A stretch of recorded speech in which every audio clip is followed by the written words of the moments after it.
अस्सलाम वालेकुम नाज़रीन, पहले आप ये वीडियो मुलाहिज़ा कीजिए, फिर इस पर तफसील से बात करते हैं। शुक्रिया। इससे पहले जो सेशन था उसमें सनाउल्लाह बलोच साहब बात कर रहे थे रेंट ऑफ पार्टी, तो बात तो उन्होंने बड़ी अच्छी की। आजकल पाकिस्तान में सब कुछ रेंट पे चलता है और सिर्फ पार्टियां रेंट पे नहीं हैं, मीडिया हाउसेस भी रेंट पे चलते हैं, जर्नलिस्ट भी रेंट पे चलते हैं, लॉयर्स भी रेंट पे चलते हैं, सारे रेंट पे हैं। लेकिन वो जो आप बात कर रहे थे ना बलोच साहब के जेन्युइन डेमोक्रेसी होनी चाहिए, और फिर आपने कहा कि लोग जो हैं वो पार्टियां बदल लेते हैं, उनकी असल पार्टी एक ही होती है। तो मैं सोच रहा था कि कितने सच्चे आदमी हैं आप, कि आपकी पार्टी में भी ऐसे बहुत से लोग हैं जो कभी काफ लीग में होते हैं, कभी नून लीग में होते हैं, फिर आपकी पार्टी में आ जाते हैं। और नहीं ये भाई उन्होंने अच्छी बात किया, मैं तो अप्रिशिएट कर रहा हूं ना। और अभी ये जो बलूचिस्तान में नई हुकूमत बनी है, इसमें जो कैबिनेट आई है, आप देखें कि उस कैबिनेट में जो मिनिस्टर साहिबान हैं, यही मिनिस्टर जो है इससे पिछली हुकूमत में भी मिनिस्टर थे, वो उससे पिछली हुकूमत में भी मिनिस्टर थे, उससे पिछली हुकूमत में भी मिनिस्टर थे। और इनसे जो हलफ लिया जिन गवर्नर साहब ने, वो पिछली हुकूमत में भी गवर्नर थे, उससे पिछली हुकूमत में भी गवर्नर थे, और उनका ताल्लुक पता है किस पार्टी से है? सनाउल्लाह बलोच की पार्टी से। ठीक है, तो उन्होंने बड़ी सही निशानदेही की है। ये जो यहां से आवाज आई है ना, तो जो पार्टियां हैं उनको चाहिए कि ऐसे लोग जो हैं उनको अपनी सफ़ों से निकाल दें, साफ कर दें। ये इलेक्टेबल्स जो हैं ये आपको ख़राब कर रहे हैं, और मीडिया को चाहिए कि वो इस चीज़ को हाईलाइट करे।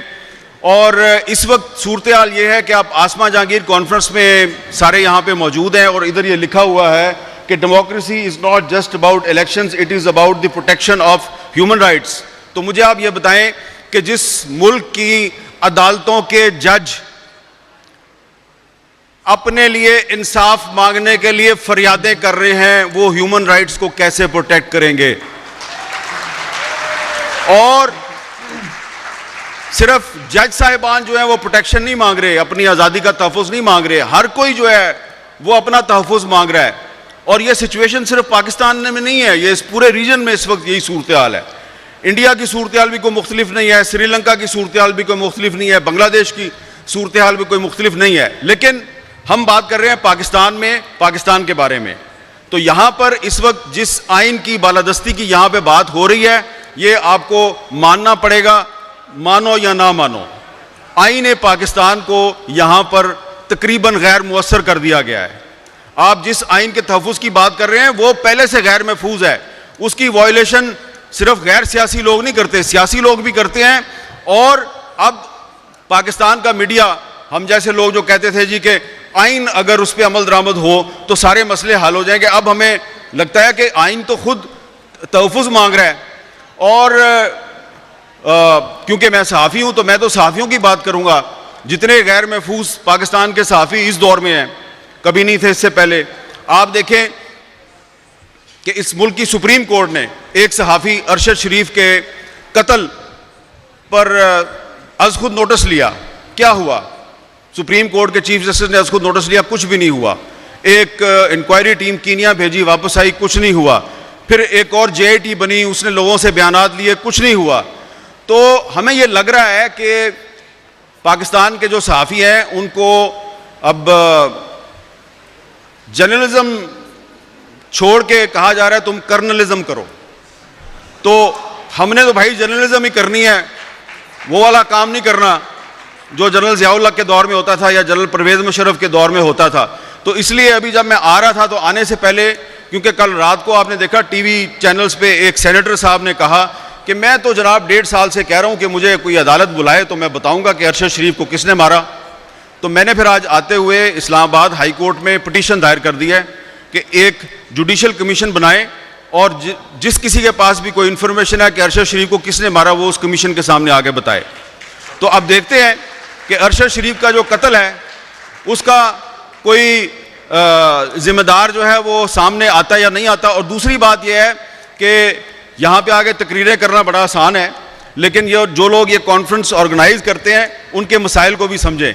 मैं उनके मसाइल में इजाफा नहीं करना चाहता, इसलिए कि धुआंधार तकरीर करके हम तो चले जाएंगे, और उन्होंने यहीं पे रहना, अगले साल फिर कॉन्फ्रेंस करनी है। तो वो सनाउल्लाह बलोच साहब कह रहे थे ना कि आप एक कॉन्फ्रेंस ना किया करें, 2 या 3 किया करें। तो आप भी पहले सिर्फ एक पार्टी नहीं, जिन पार्टियों के लीडरों ने यहाँ पे आके तकरीरें की हैं, वो अपनी अपनी पार्टियों से 2 या 3 उन लोगों को निकालें और फिर अगले साल आएं। तो इसलिए हमने अब ये फैसला किया है कि हमें तकसीम कर दिया गया है, हम एक दूसरे पे एतमाद नहीं करते। अरशद शरीफ का जो कत्ल का मुकदमा है उसको हम टेकअप करने में, उस पर कोई तहरीक चलाने में कामयाब नहीं हुए, लिहाजा हमने अब फैसला किया कि अब किसी और के पास नहीं जाना।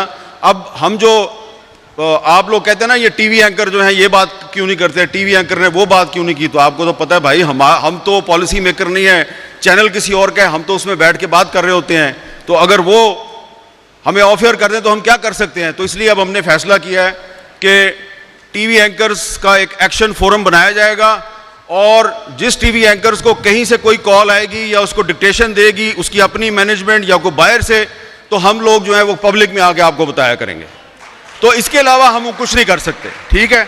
ये आपको मानना पड़ेगा, मानो या ना मानो। आईन पाकिस्तान को यहाँ पर तकरीबन गैर मुअस्सर कर दिया गया है। आप जिस आइन के तहफ़्फ़ुज़ की बात कर रहे हैं वो पहले से गैर महफूज है, उसकी वायलेशन सिर्फ गैर सियासी लोग नहीं करते, सियासी लोग भी करते हैं। और अब पाकिस्तान का मीडिया, हम जैसे लोग जो कहते थे जी कि आइन अगर उस पर अमल दरामद हो तो सारे मसले हल हो जाएंगे, अब हमें लगता है कि आइन तो खुद तहफ़्फ़ुज़ मांग रहा है। और क्योंकि मैं सहाफ़ी हूँ तो मैं तो सहाफ़ियों की बात करूँगा। जितने गैर महफूज पाकिस्तान के सहाफ़ी इस दौर में हैं, कभी नहीं थे इससे पहले। आप देखें कि इस मुल्क की सुप्रीम कोर्ट ने एक सहाफ़ी अरशद शरीफ के कत्ल पर अज़ खुद नोटिस लिया। क्या हुआ? सुप्रीम कोर्ट के चीफ जस्टिस ने अज़ खुद नोटिस लिया, कुछ भी नहीं हुआ। एक इंक्वायरी टीम कीनिया भेजी, वापस आई, कुछ नहीं हुआ। फिर एक और JIT बनी, उसने लोगों से बयानात लिए, कुछ नहीं हुआ। तो हमें ये लग रहा है कि पाकिस्तान के जो सहाफ़ी हैं उनको अब जर्नलिज्म छोड़ के कहा जा रहा है तुम कर्नलिज्म करो। तो हमने तो भाई जर्नलिज्म ही करनी है, वो वाला काम नहीं करना जो जनरल ज़ियाउल हक़ के दौर में होता था या जनरल परवेज़ मुशर्रफ के दौर में होता था। तो इसलिए अभी जब मैं आ रहा था तो आने से पहले, क्योंकि कल रात को आपने देखा टीवी चैनल्स पे एक सेनेटर साहब ने कहा कि मैं तो जनाब 1.5 साल से कह रहा हूँ कि मुझे कोई अदालत बुलाए तो मैं बताऊँगा कि अरशद शरीफ को किसने मारा। तो मैंने फिर आज आते हुए इस्लामाबाद हाई कोर्ट में पिटीशन दायर कर दी है कि एक जुडिशल कमीशन बनाए और जिस किसी के पास भी कोई इन्फॉर्मेशन है कि अरशद शरीफ को किसने मारा वो उस कमीशन के सामने आगे बताए। तो अब देखते हैं कि अरशद शरीफ का जो कत्ल है उसका कोई जिम्मेदार जो है वो सामने आता या नहीं आता। और दूसरी बात यह है कि यहाँ पे आगे तकरीरें करना बड़ा आसान है, लेकिन ये जो लोग ये कॉन्फ्रेंस ऑर्गेनाइज करते हैं उनके मसाइल को भी समझें। जी तो नाज़रीन, वीडियो आपने देखी होगी जिसमें हामिद मीर साहब का कहना था कि यहाँ पर हर चीज़ किराए पर है, चाहे वो चैनल हो, सहाफ़ी हो, कोई ऐसा चीज़ नहीं है जो किराए पर है। उसका मकसद ये था कि पीछे इनके लोग बैठे हुए हैं जो उनको कहते वही कहते करते हैं। और पाकिस्तान में इस्तेकाम अभी तक नहीं आ सकती है। उसकी वजह ये है कि बाज़ लोग ऐसे होते हैं कि अपने पार्टी के साथ होते हैं लेकिन चेंज करके कभी किसी पार्टी में जाते हैं, कभी किसी और की पार्टी में। और दूसरे रीज़न उनका कहना था कि अगर आप सोचें कि बलूचिस्तान में जो हुकूमत अभी आई है, ये पिछले साल भी यही हुकूमत थी, उससे पिछले साल भी यही थी, ये भी हमें चेंज करना होगा। उसके साथ साथ उनका कहना था कि हम ह्यूमन राइट की ये इधर खड़े इकट्ठे हुए हैं कि उनको इज्जत देनी चाहिए। जिस मुल्क की जजेस खुद इंसाफ मांग रहे हो वो दूसरे अवाम को कैसे इंसाफ दे। इसके बारे में आपका क्या ख्याल है कमेंट्स करके ज़रूर बताइएगा। इंशाअल्लाह मिलेंगे अगले वीडियो में, तब तक के लिए खुदा हाफिज़।